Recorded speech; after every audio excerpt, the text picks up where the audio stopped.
Buenas noches a todos. Bueno, hoy vamos a retomar los estudios de las cartas del Nuevo Testamento y en unos domingos más vamos a arrancar también con el libro de Eclesiastés, un muy lindo libro que vamos a meditar en los domingos. Bien, entonces abrimos en Segunda de Juan. El año pasado habíamos terminado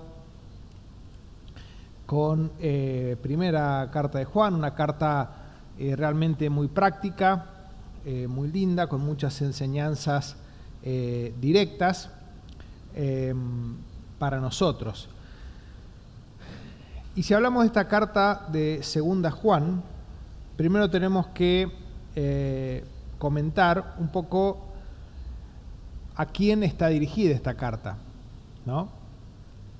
Y hay como dos líneas de pensamiento sobre a quién está dirigida. Dice, vamos a leer Segunda de Juan 1, esta carta tiene un solo capítulo. Dice, el anciano a la señora elegida y a sus hijos, a quienes yo amo en la verdad, y no solo yo, sino también todos los que han conocido la verdad. Entonces, bueno, ¿a qué se refiere con a la señora elegida, ¿no? Bueno, hay una línea de pensamiento que dice que se está refiriendo a una persona en particular, ¿no? Que le escribe a una persona en particular y a sus hijos. Y hay otra línea de interpretación que habla de que se está refiriendo a una iglesia, ¿no? Se está refiriendo a una iglesia.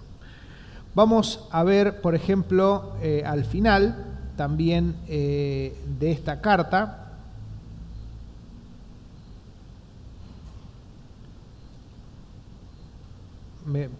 Primera de Pedro 1, 1 y 2.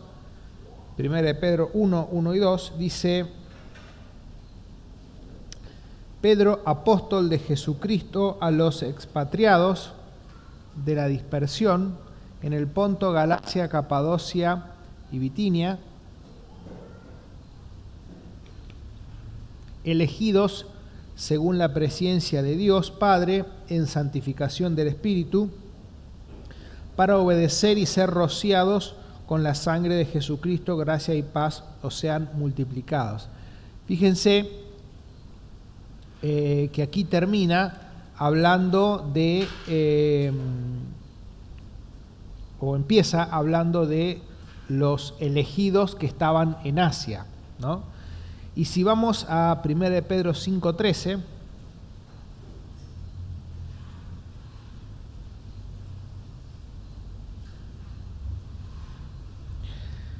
dice, la iglesia que está en Babilonia, elegida juntamente con vosotros, y Marcos, mi hijo, os saludan. Es decir, Pedro utiliza esta expresión de hablar de la elegida para hablar de la iglesia, elegidos, elegida, porque obviamente ninguno de nosotros hemos alcanzado la salvación si no hubiésemos sido elegidos por Dios. Eso está en muchos pasajes del Nuevo Testamento. Y fíjense cómo en 2 de Juan 13, el versículo final, dice, los hijos de tu hermana, la elegida, te saludan. Entonces también Juan habla al principio de la elegida y al final, en el versículo final de esta carta, también habla de la elegida.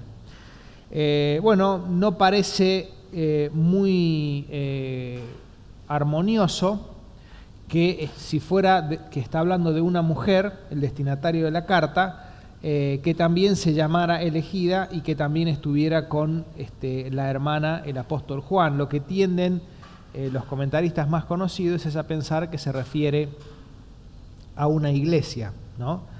Además, bueno, algunos hablan de que la palabra iglesia en el griego deriva de la misma palabra que se utiliza para hablar de señor o señora, ¿no?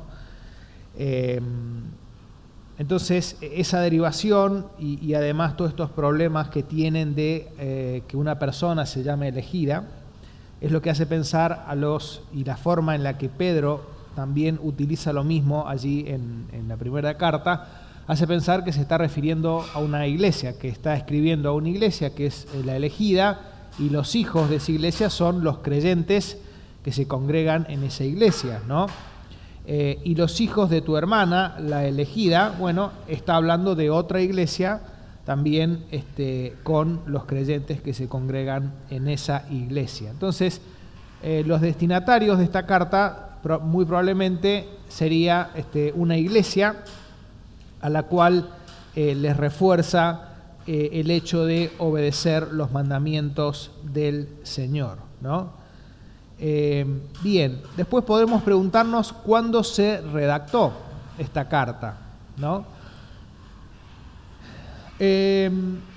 Algunos historiadores hablan de que después de que el apóstol Pablo, recordemos que él Juan escribe Apocalipsis en la isla de Patmos, eso lo dice al principio de Apocalipsis, pero después él, de salir del exilio, va a Éfeso, escribe algunas cosas y también realiza alrededor un ministerio itinerante donde iba, visitaba iglesias, establecía obispos, ancianos, responsables, ¿no? Esto lo podemos ver en 2 de Juan 12, versículo 12. Tengo muchas cosas que escribiros, pero no he querido hacerlo por medio de papel y tinta, pues espero ir a vosotros y hacerlo cara a cara, para que nuestro gozo sea cumplido. Es decir, los iba a visitar, visitaba varias iglesias. También lo mismo podríamos encontrar en 3 de Juan 10 y 14, pero no lo vamos a leer. Bien, entonces lo que se cree es que se escribió posteriormente a Apocalipsis, ¿no? Y dirigido a una iglesia de las que él solía visitar después del exilio que tuvo en la isla de Patmos. Bien, vamos a comenzar a comentar simplemente 4 versículos, ¿no? Después otros hermanos explicarán los siguientes. Dice el versículo 1: el anciano a la señora elegida y a sus hijos, a quienes yo amo en la verdad. Y no solo yo, sino también todos los que han conocido la verdad.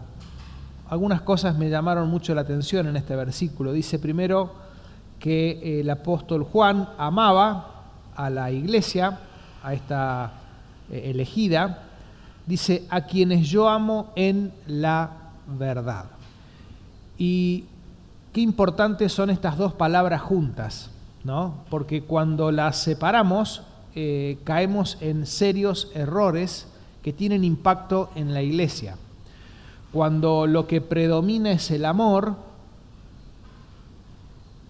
con disminución de la verdad, llegamos a cualquier lado, porque permitimos cosas que Dios no permite.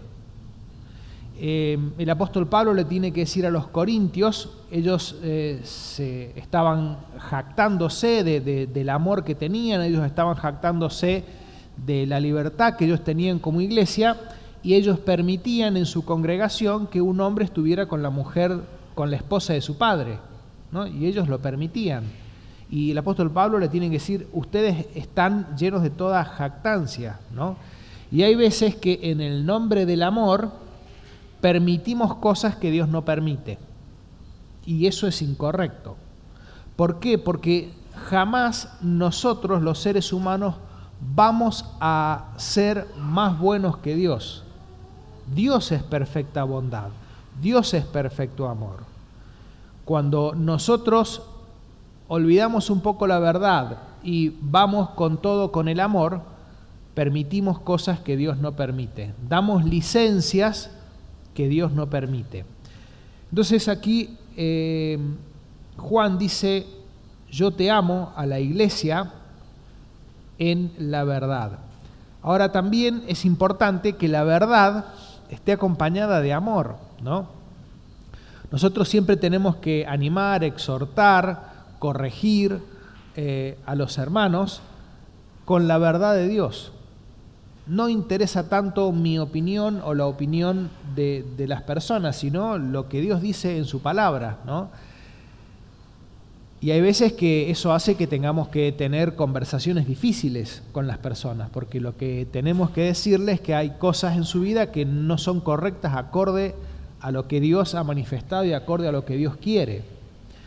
Ahora bien, el punto perfecto es cuando unimos la verdad y amor. Cuando amamos a los hermanos, cuando amamos a la iglesia en verdad, con la verdad de Dios como fundamento. ¿Y eso qué va a hacer? Y eso va a hacer que, por ejemplo, cumplamos la regla de oro. ¿Se acuerdan cuál es la regla de oro?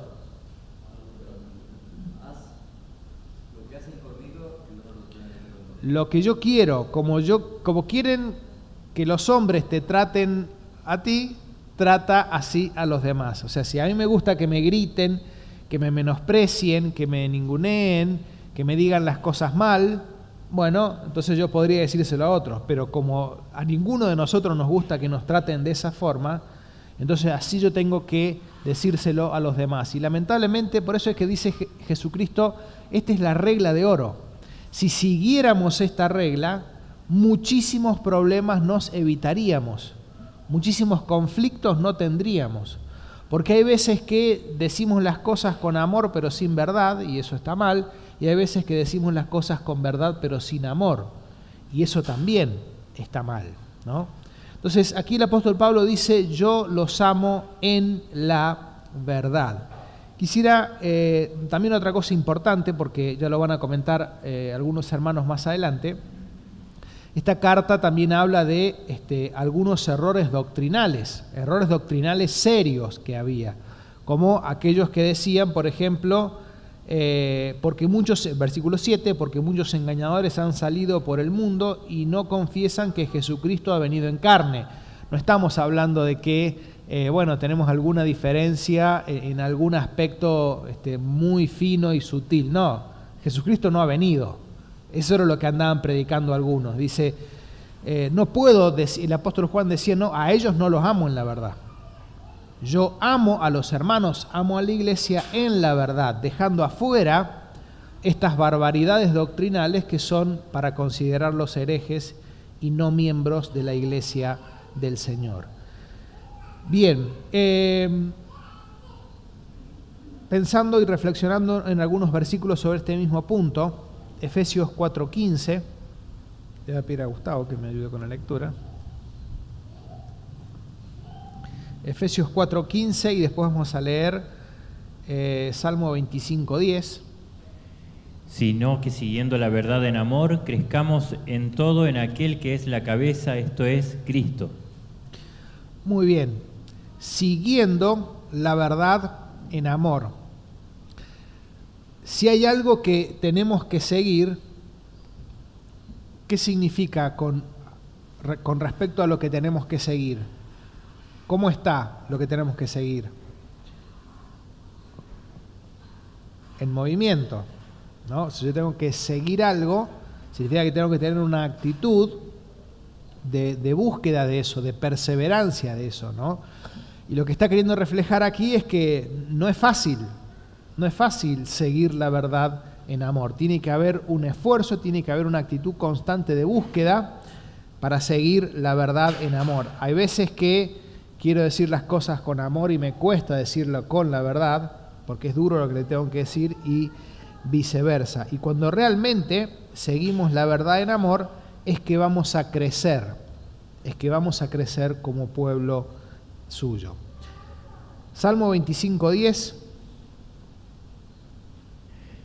Todas las sendas de Jehová son misericordia y verdad, para los que guardan su pacto y sus testimonios. Muy bien, todas las sendas de Jehová son misericordia y verdad. Proverbios 3:3 y después 16:6.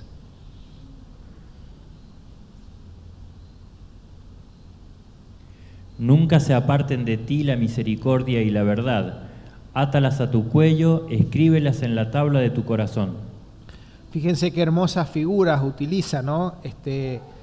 nunca se aparten de ti. Dice, si es necesario, como si fuera un objeto, atalo a tu cuello, que lo lleves siempre encima. No vaya a ser que en alguna situación te olvides la misericordia y te olvides la verdad. Escríbelas en una tabla en tu corazón. O sea, está usando figuras literarias para decir que no exista posibilidad alguna de que alguno de estos dos aspectos se escape de tu vida.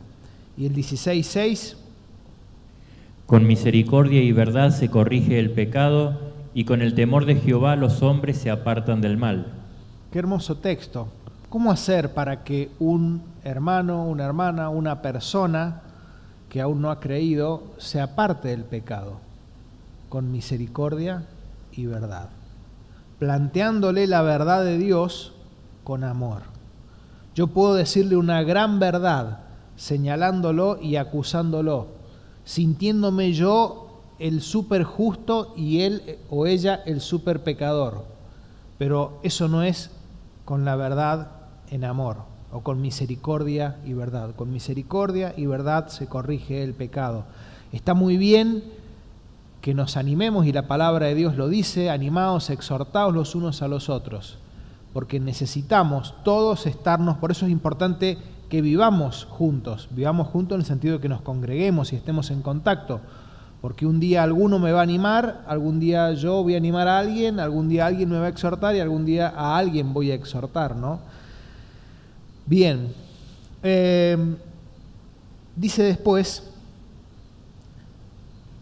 a la señora elegida y a sus hijos, a quienes yo amo en la verdad, y no solo yo, sino también todos los que han conocido la verdad. Me encantó este versículo, porque está diciendo que no solo él amaba en la verdad a la elegida, sino que también aman a la elegida todos los que, dice, no solo yo, sino también todos los que han conocido la verdad. Y qué hermoso es pensar lo que nos une como creyentes, ¿no? Allí el apóstol Pablo en Efesios dice una fe, un bautismo, un montón de cosas que nos unen. Y hay veces conocemos un creyente en otro lado del mundo y de hablar muy poquito ya nos entendemos porque hay algo en común, nos amamos, nos apreciamos, nos valoramos porque hay algo que nos une, ¿no? Y aquí el apóstol Juan decía eso, ¿no? Que no solo él amaba en la verdad a la elegida, sino que también todos los que han conocido la verdad. Ese es el amor que se tienen y que debemos tenernos los hermanos, más allá de donde estemos, ¿no? Hay un hermano en la fe que está pasando por dificultad, que está en necesidad. Bueno, tiene el mismo Padre que yo. Cristo murió por él. Entonces merece mi ayuda, mi consideración, mi oración. Versículo 2 dice: a causa de la verdad que permanece en nosotros y estará para siempre con nosotros. Es decir, dice que yo amo en la verdad, y no solo yo, sino también todos los que han conocido la verdad, a causa de la verdad que permanece en nosotros y estará para siempre con nosotros. Es decir, yo amo a la elegida, yo amo a la iglesia, amo a los hermanos, a causa de que permanezco en la verdad y estoy en la verdad, a causa de la verdad que permanece en nosotros y estará para siempre con nosotros. Bueno, conocer la verdad comienza con Jesucristo. El día que creímos, Jesucristo dijo: yo soy el camino, la verdad y la vida, ¿no? La palabra de Dios es verdad.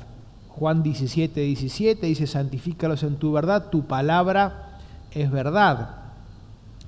Entonces, como parte de conocer a Dios y de conocer la verdad, es que realmente brota el amor hacia los hermanos. Si no hay conocimiento de la verdad, y es difícil, si no hay santidad en la verdad, en la palabra de Dios, es difícil poder amar a los hermanos. La base de este amor hacia los demás es permanecer en la verdad. Vamos a leer, por ejemplo, Colosenses 3, 13 al 15. ¿Se puede ser, Gustavo? Soportándoos unos a otros y perdonándoos unos a otros, si alguno tuviera queja contra otro, de la manera que Cristo os perdonó, así también hacedlo vosotros. Y sobre todas estas cosas vestidos de amor, que es el vínculo perfecto. Bien, el apóstol Pablo menciona un montón de cosas que tenemos que hacer, pero ¿cuál es el ejemplo? ¿Cuál es el parámetro que pone ahí en ese versículo? Cristo, la verdad, el que mostró la verdad. Entonces, si yo miro lo que Cristo hizo por mí, ¿cómo no voy a perdonar al hermano?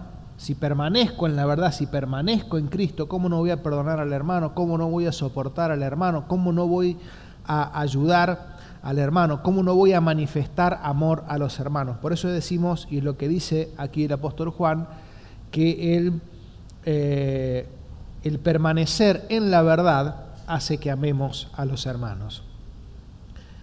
Vamos a leer Gálatas 6:10 y Hebreos 13:16. Gálatas 6:10 y Hebreos 13:16. Así que, según tengamos oportunidad, hagamos bien a todos y mayormente a los de la familia de la fe. Muy bien.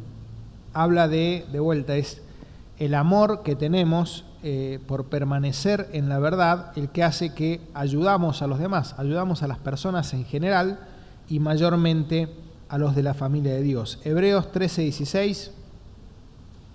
Y de hacer bien y de ayuda mutua no os olvidéis, porque de tales sacrificios agrada a Dios. Muy bien, ¿no? De hacer el bien y de la ayuda mutua no os olvidéis. Hay veces que podemos caer en este error. Si lo dice aquí el autor a los hebreos es por algo, ¿no? Porque algunos tal vez se olvidaban de la ayuda mutua y de hacer el bien.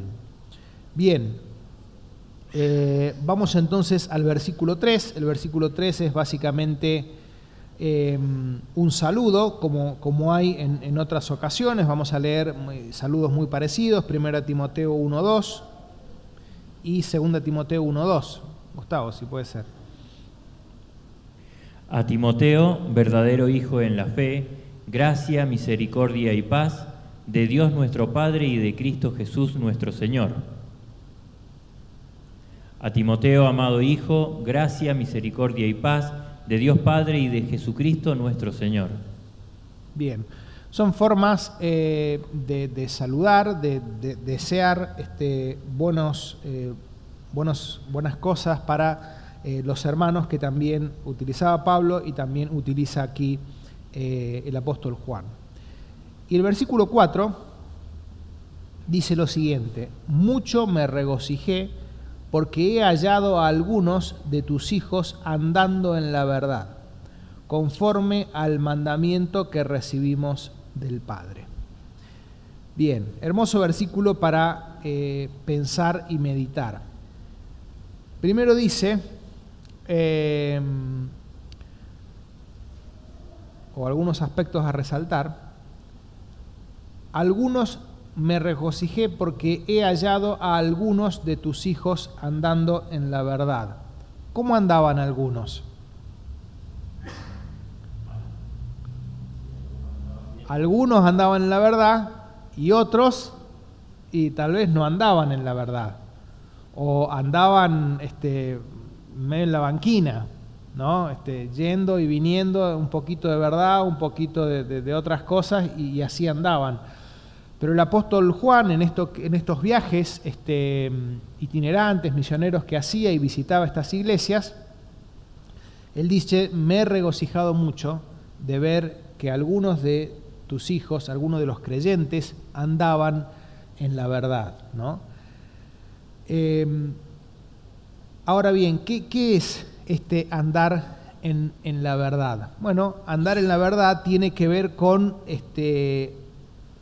una pauta de conducta que se basa en la palabra de Dios, es decir, mi forma de conducirme en la vida está acorde a las normas de conducta que Dios ha trazado para cada uno de sus hijos, ¿no? Eso es andar en la verdad, ¿no? Caminar por el camino que Dios atrasado, ¿no? La Biblia habla mucho de el andar y el caminar, ¿no?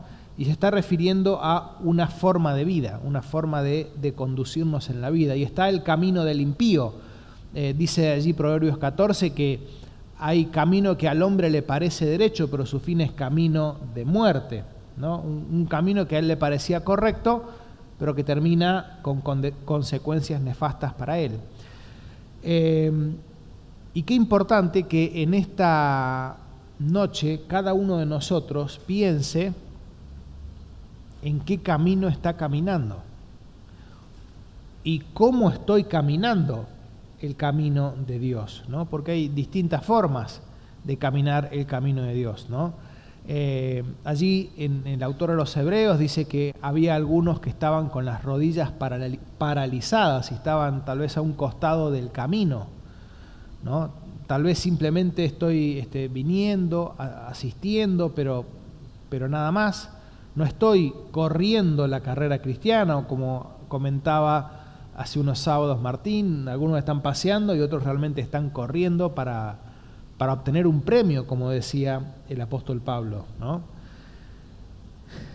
Y la verdad es que cuando pasa en todas las iglesias, hay quienes andan bien en el camino de Dios, hay quienes andan bien en el camino de la verdad, y hay quienes ahí van.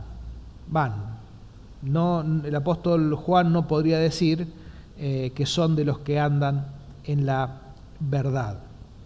Ahora bien,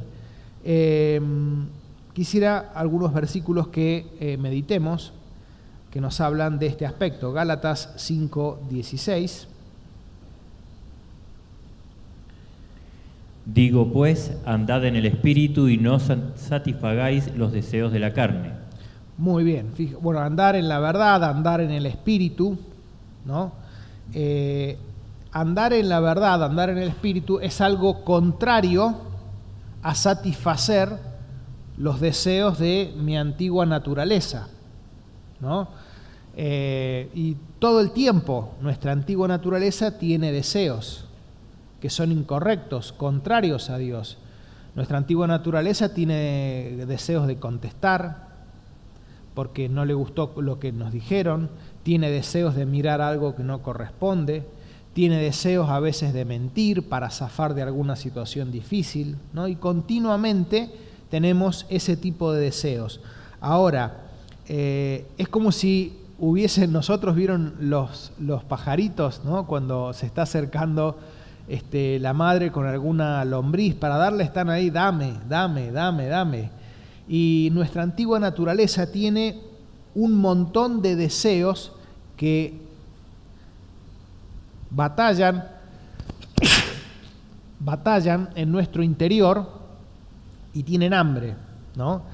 Ahora, si nosotros los satisfacemos, los fortalecemos y esos deseos se van a hacer cada vez más notorios, cada vez más persistentes y con mayor intensidad. Y obviamente, si sigue pasando eso repetidamente, no estamos andando en la verdad. Para andar en la verdad, para andar en el Espíritu, necesitamos no satisfacer los deseos de nuestra antigua naturaleza. Efesios 4:1 y 17. Yo pues, preso en el Señor, os ruego que andéis como es digno de la vocación con la que fuisteis llamados. Muy bien. ¿Y el 17? Esto pues digo y requiero en el Señor, que ya no andéis como los otros gentiles que andan en la vanidad de su mente. Muy bien. Dios nos ha hecho un llamado y nosotros podemos andar con la dignidad de ese llamado o podemos conducirnos como el resto de las personas. Y dice, ya no anden como los otros gentiles que andan en la vanidad de su mente. Los otros gentiles hacen cosas porque en su mente está vacía, piensan cosas vanas, piensan cosas sin sentido. Entonces, para pensar en que tal vez mi conducta, tal vez es similar, obviamente que todos comemos, todos vestimos, pero digo, en cosas que la Biblia dice que deben ser diferentes, si mi conducta se parece a los gentiles o no. Filipenses 1:27.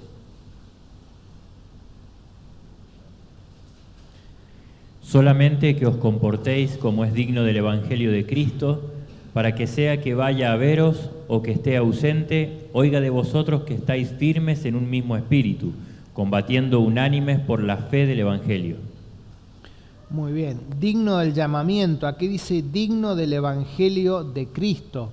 Si yo no me conduzco como corresponde a la altura de un creyente, el que es menospreciado es el Evangelio de Cristo. Y cuando vemos todos estos personajes que con el Evangelio de la prosperidad, el Evangelio de la sanidad y cuantas otras cosas que lotean terrenos en el cielo, un montón de cosas así, obviamente muchos ni serán creyentes, pero ¿qué es lo que queda mal? El Evangelio de Cristo. Porque después le vas a hablar a una persona de Cristo, le decís tal vez que, bueno, que crees en la Biblia, que sos evangélico, y tal vez empiece a agarrar la billetera, porque en cualquier momento le vas a pedir plata. Es lo que pensará la persona, ¿no? Ellos han hecho que se blasfeme, que se hable mal del Evangelio de Cristo, porque ellos predican cosas que son totalmente ajenas a la palabra de Dios. Colosenses 1:10, ya vamos cerrando.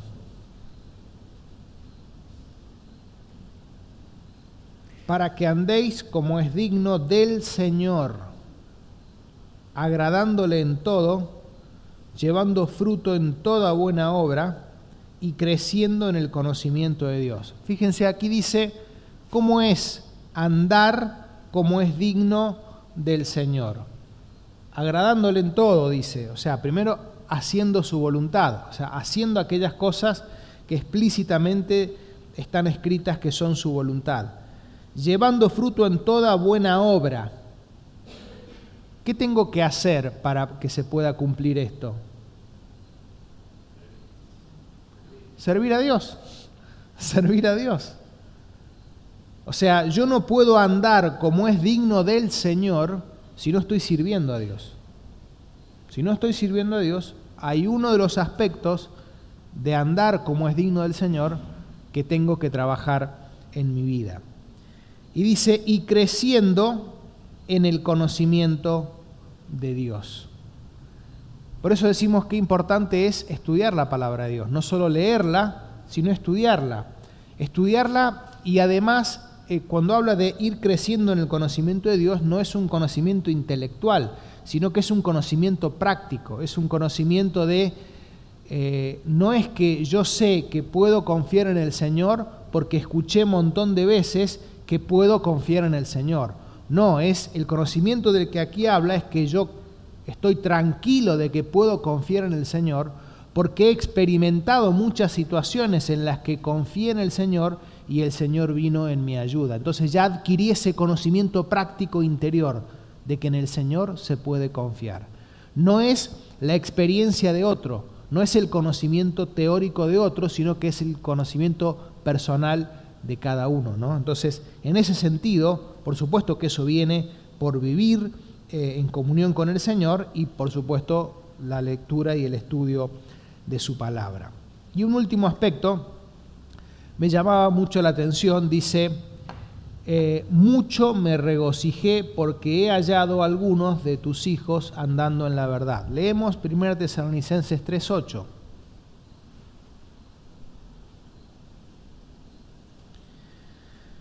Dice el apóstol Pablo, porque ahora vivimos si vosotros estáis firmes en el Señor. ¿De qué dependía en una buena medida la alegría del apóstol Juan y del apóstol Pablo?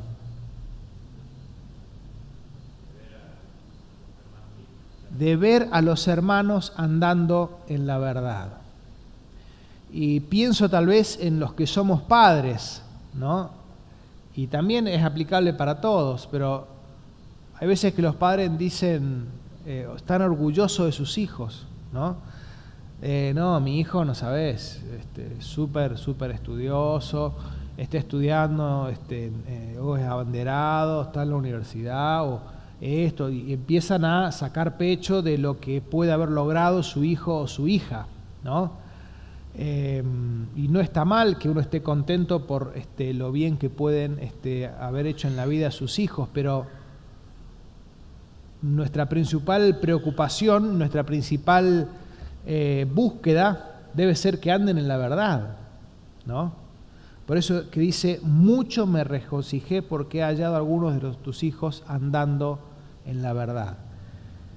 Ojalá que sea nuestra alegría que los hermanos anden en la verdad, ¿no? Y que nos tiene que doler si hay un hermano, una hermana que se aparta del Señor, nos tiene que doler a todos, porque es alguien que dejó de andar en la verdad, y el regocijo tiene que ser cuando vemos que los hermanos están bien, cuando vemos que los hermanos están sirviendo, cuando vemos que los hermanos se congregan, que alaban a Dios, que comparten el Evangelio con otras personas, ¿no?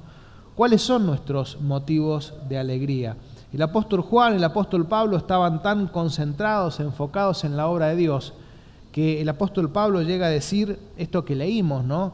Vivimos si ustedes están firmes en el Señor. O sea, la tristeza que embargaría el apóstol Pablo si los tesalonicenses se desviaran de los caminos de Dios, ¿no?